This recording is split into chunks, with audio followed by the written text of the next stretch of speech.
Now we're looking at the scenario of advantage and when to apply advantage and when to penalise the infringement.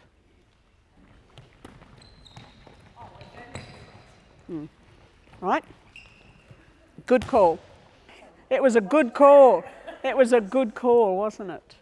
Yeah. So we were saying yesterday that, you know, that setup there, it looked pretty much it was on, didn't it? So once you establish there that ball could be released without difficulty, there's your call, isn't it?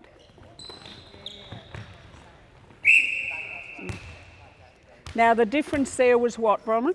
Initial distance I felt was fine, and then she lessened. Yeah, and that pass took a long time, didn't it? Yeah, so there was, you know, quite easy that one because it took a long time.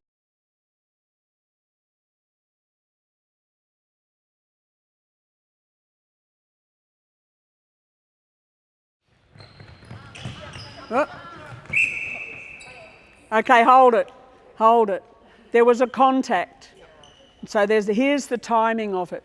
Look where the pass is. And I asked the players earlier, there's an infringement, it's been acknowledged. Mia, do you want the shot there, or Evie, do you want the shot there? Yeah, they want the shot there. I don't know any shooter that wants that shot rather than that shot, unless it's the other rules, right?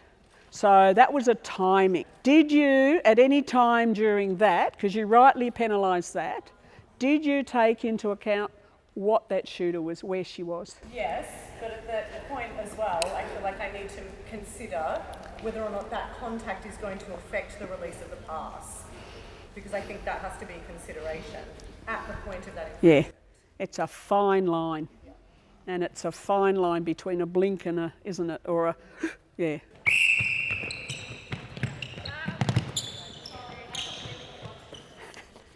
So, why more often than not we don't want an advantage call, come out a little bit this way, is now they have the advantage. So the infringing team has the advantage. It's blooming hard for these two to get through that when they are ahead of them, which forces the pass to go back. So the infringement is a good thing for the blue team.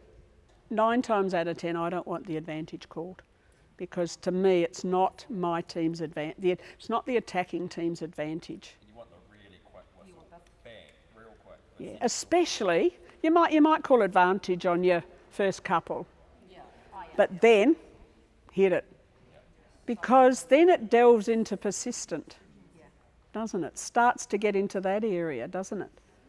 Yeah. So yeah, the more you allow it, man. And this happens, that scenario, usually when they're doing that there, down the other end, so their wing attack and their goal attack break, and we talked about the flood yesterday, did you notice that word? They come running down, so you've got 5 bodies surrounding that centre. Yeah, so to me, the team that's infringed has the advantage. All I would say is do not apply too many advantages. I don't know what you're going to allow, but don't let it go on and on, because it's too much of an advantage for the infringing team.